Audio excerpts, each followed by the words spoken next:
As I long suspected, the Americans had something to do with getting rid of Imran Khan in Pakistan. You guys remember the day that the war in Ukraine started? So this is 24th of February, 2022. Where was Imran Khan? He was in Moscow. Okay? Now it's a coincidence because, you know, you cannot just like get on a private jet and just show up. I mean, you could if you wanted to, but it doesn't work like that. These visits are planned well in advance, okay?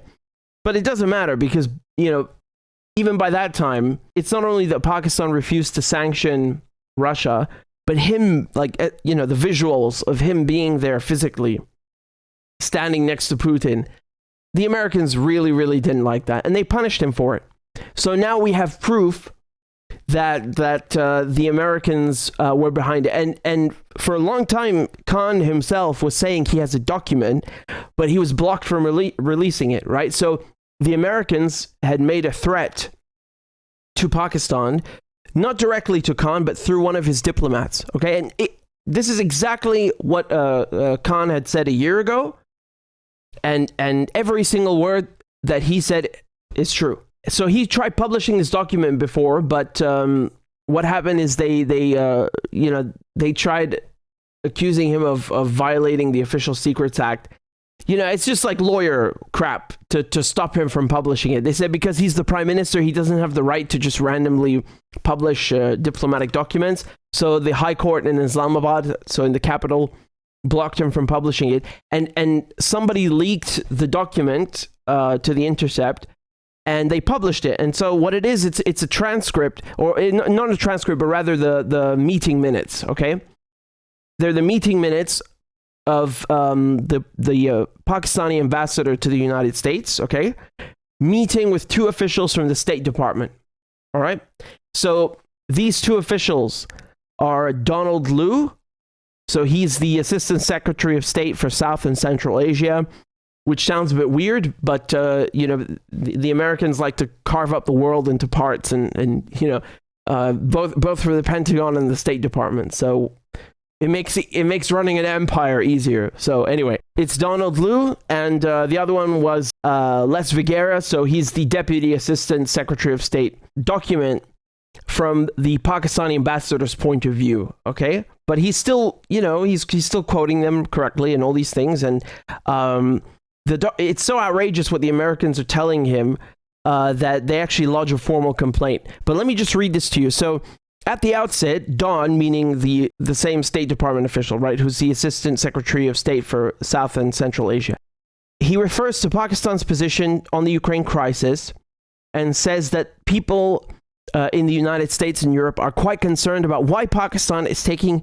such an aggressively neutral position on Ukraine. That doesn't really make any sense. How can you be aggressively neutral? Anyway, what an American expression. So he says Pakistan is taking an aggressively neutral position on Ukraine, and then it does not seem such a neutral stand to the United States. This is exactly what I told you. I told you they are going to get rid of they are going to get rid of him for this. I told you. And actually, Imran Khan, he wasn't just, you know, randomly meeting with Putin. He was buying 2 million tons of wheat, okay? And he signed a gas deal with the Russians. Now, funnily enough, the government that you know, did the Americans' bidding and is now in power, they are still having to buy stuff from Russia because they cannot help it. But that's a different case. You know, what happened is basically, as you'll see now, the Americans, they knew that in a few days you're going to have a vote, a very important vote in Pakistan, much like in other parliamentarian systems, which is a vote of no confidence, right? So if you want to get rid of the leader of the prime minister, you can launch a vote of no confidence, and you know, in the case of Imran Khan, he lost by 4 votes, which is ridiculous. What happened is actually people defected to the opposition, just 4 people, right? And they got rid of him that way. Going back to this readout, to this very, very, very important document, what's happening here is that the Pakistani ambassador to the United States is trying to explain that, you know, it's not that Imran Khan likes the Russians. It's just, you know, They're mistaken about this, and he even tells them that this visit was planned well in advance. They know this. The Americans. This is the State Department, so it's not just like random American officials. They're diplomats themselves, right? They know exactly how it works. You plan visits months in advance, maybe even years in advance. Okay, it's a bit less likely, but nevertheless, it's not like Imran Khan chose this date of the invasion to go and visit Putin and show the world that he stands with him. No, it's ridiculous. But this is what they're implying. The Pakistani ambassador says that he asked Don Liu if the reason for a strong U.S. reaction was Pakistan's abstention in the voting in the United Nations General Assembly. So Don, the American official here, categorically replied in the negative and said that it was due to the Prime Minister's visit to Moscow. What did I tell you? I've been saying this crap for over a year. I told you exactly this stuff before we ever saw the document. The other thing, he's lying here, the State Department official. He says it's nothing to do with the vote at the General Assembly. That's not true. As you can see, optics matter very much. Okay?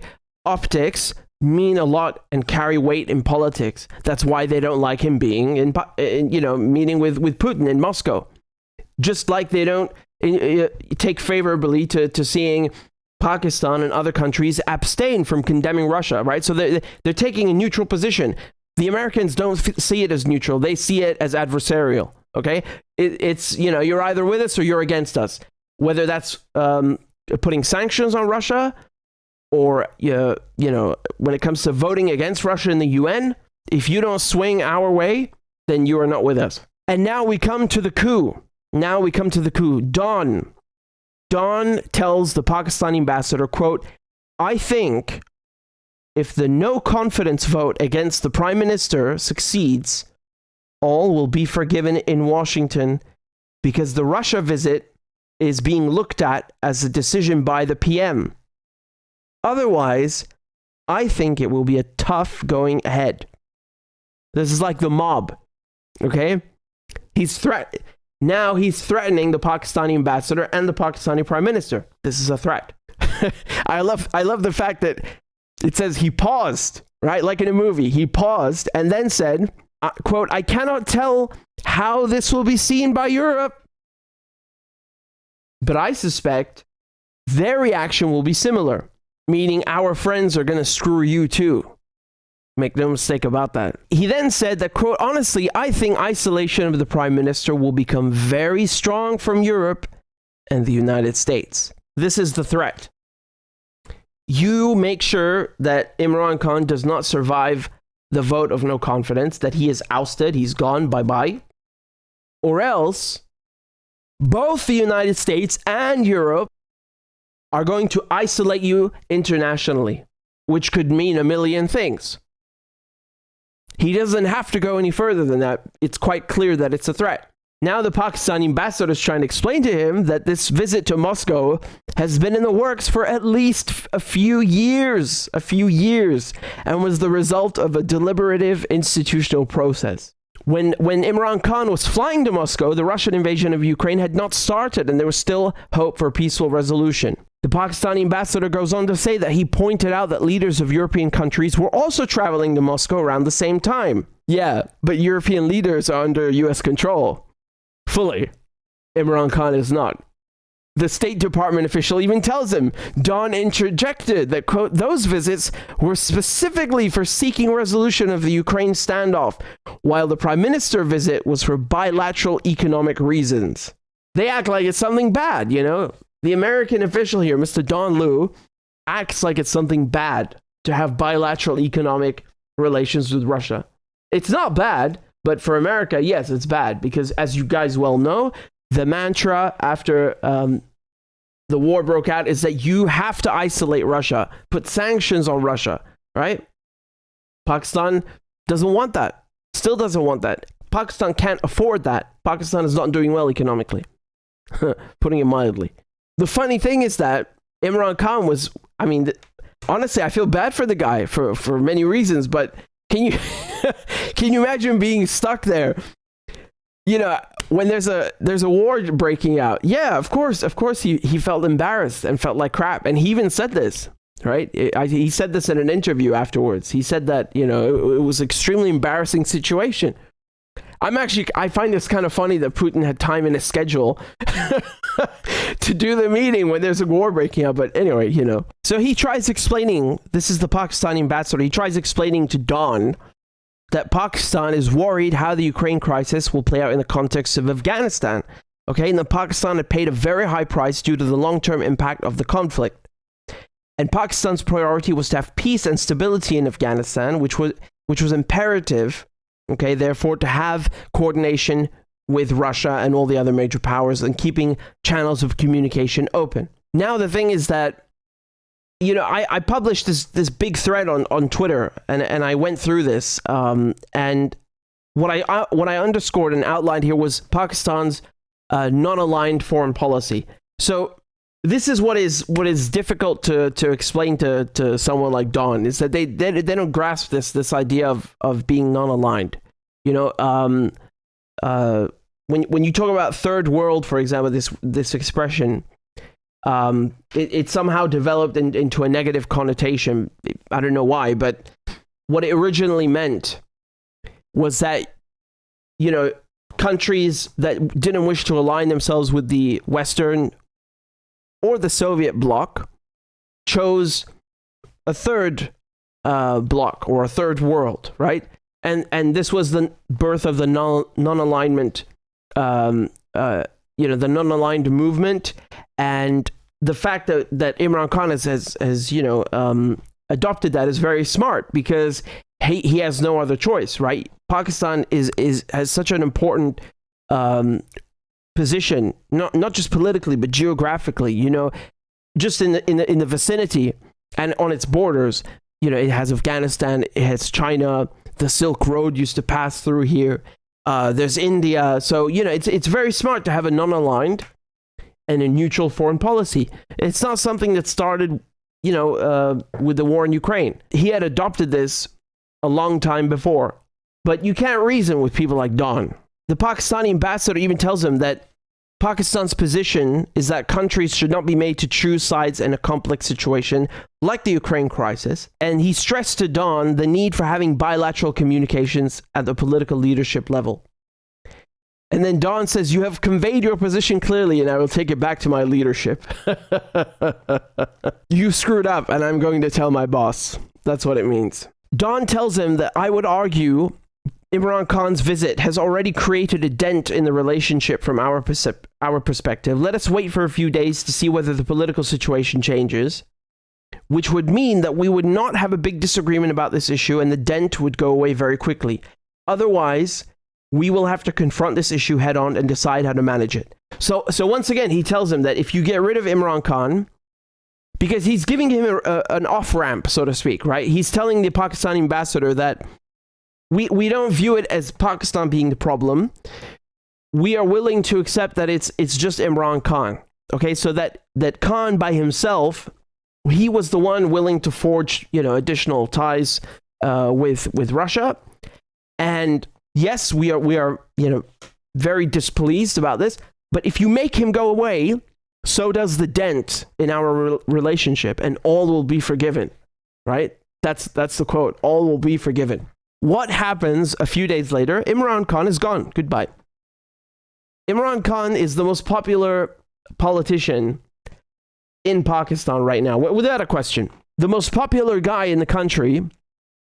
Remember, before he entered politics, he was a cricket player, and a very successful one too. So he's got status and stardom from both his sports career and his political career. Loved. Not by everyone, but by most. And that's enough. It's more than enough. And somehow they still get rid of him. You got 4 people, a margin of 4 votes, a bunch of nobodies, a bunch of losers who just randomly decide to get rid of the most popular politician in Pakistan. The prime minister, not just any person, the prime minister. And I told you from the first minute, the Americans are behind this because they didn't like him taking a neutral stance. Did I not say this a million times? Lo and behold, the proof. This is why they didn't allow him to publish it. This is why it's taken over a year for somebody to leak this document for it to finally come out. Pakistan, they have upcoming elections, okay? And Khan was saying to hold these elections sooner. I mean, now, as I said, it's been over a year since they got rid of him. So it's been a long wait. But since the very minute that they got rid of him, he was saying, you guys need to hold a snap election so that you let the people decide and not just like 4 random, MPs. And they refused. And when he tried to dissolve parliament, they said, oh, he's abusing his power. And so, like, one by one, they start throwing all of these charges at him. They say he's a terrorist. I swear to God, I'm not making this up. Like, they actually tried charging him with terrorism. Did he blow a building up? What did he kill someone? No. He's a terrorist. So that's one. They tried charging him with corruption, right? They, as I said, they tried charging him with having violated the Official Secrets Act. They said that he was not just he was corrupt, but his wife as well. You had all kinds of nasty shit rumors coming out about him, both in Pakistan and in India. Oh, he's a drug addict. Oh, he's this and that. Whatever. You name it, they said it. The strategy you have to understand here is not just to like make him look bad. They know that elections are coming in Pakistan eventually. So one way to make sure that Imran Khan is not able to run is you get him convicted of terrorism or corruption, right? And then he's barred legally. He's barred from proposing himself as a candidate. Okay, and that's exactly what they've done, right? They've put him in prison twice. Right now, he's in prison again. It's the second time. They tried assassinating him as well, which it's like the list is so long. Oh yeah, by the way, they tried killing him. Yeah, and it's not just him, but his party, PTI, right? They've put thousands of people from his party in prison unfairly. And so you've had a transition from Pakistan being a democratic country to Pakistan being a country that is more and more authoritarian, has less civil liberties, is less democratic, and the role of the military is even stronger than it was before. And if you know Pakistan and you understand Pakistan, you know that the military has always been very strong. You must have the military support to run an effective government. And they will leave you alone, and it will be democratic. The reason he was ousted is very clear. He didn't play ball with the Americans, and they got rid of him.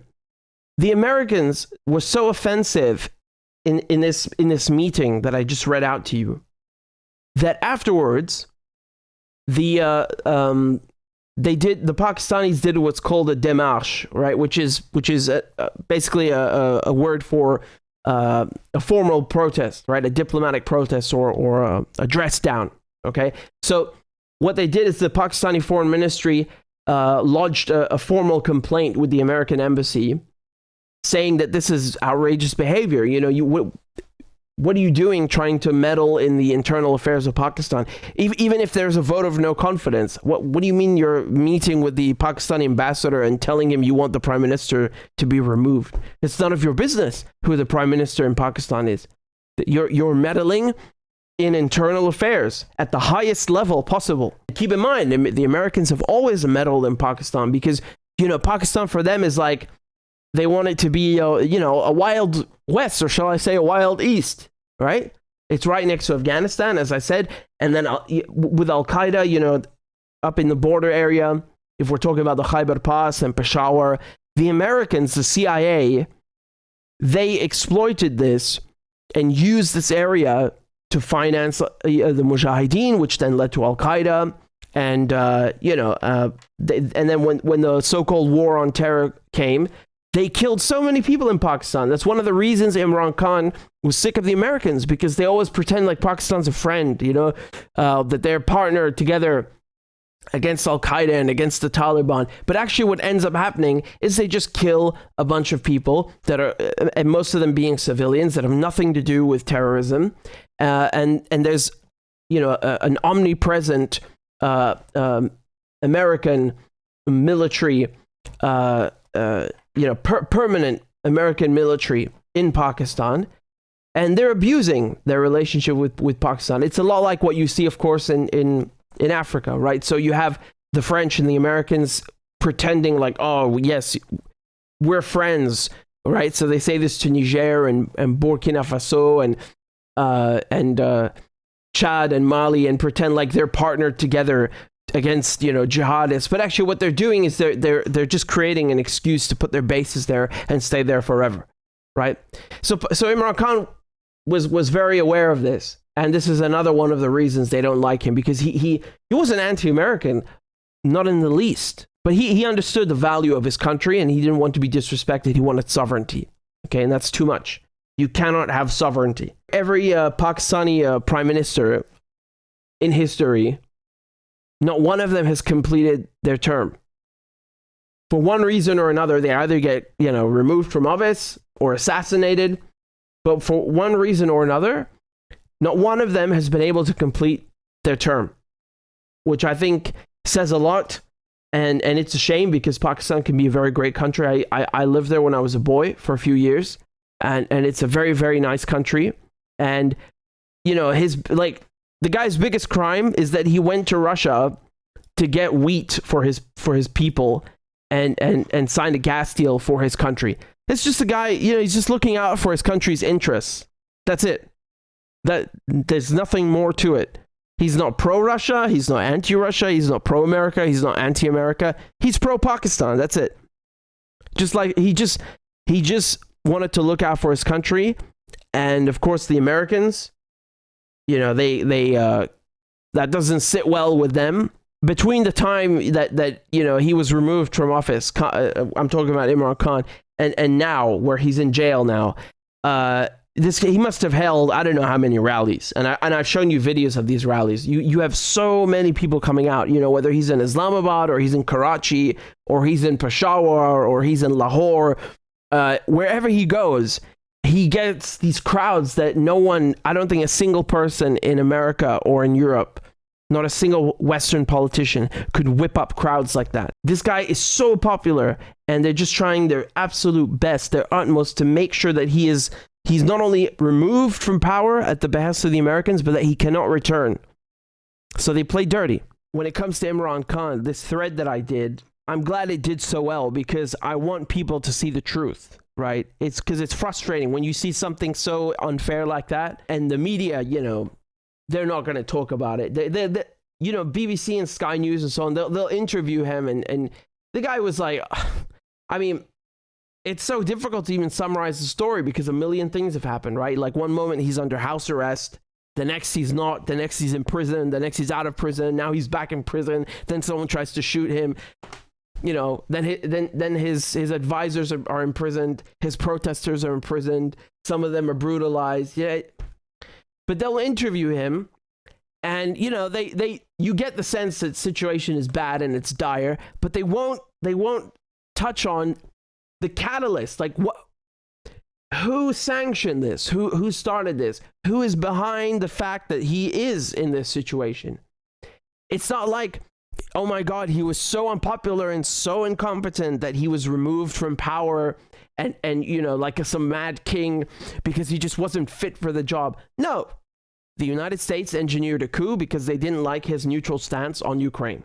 Don't complicate it. There's no need to overcomplicate it. That's it. Let me show you this clip. This is from 2012.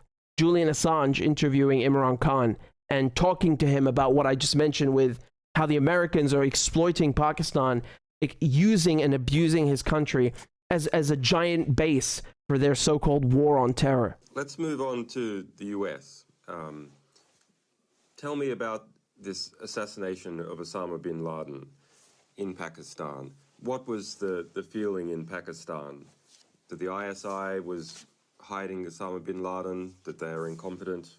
Why was Osama bin Laden in Pakistan? Julian, what you must understand is that Osama bin Laden was trained by the ISI and CIA. This is why I love this man. Straight to the point. All Al-Qaeda were trained by the CIA and ISI about 20 years back. So these people were assets of the Pakistan Army. They were trained by the Pakistan Army and the ISI. financed by the CIA, but they were fighting the Soviets. And for a long time, these groups had very close association with the Pakistan secret agencies. But let's move on to... Do you understand now why both of these men are in prison? When you speak too much truth, that's where they put you. I don't think that's a coincidence that these men are both in prison now.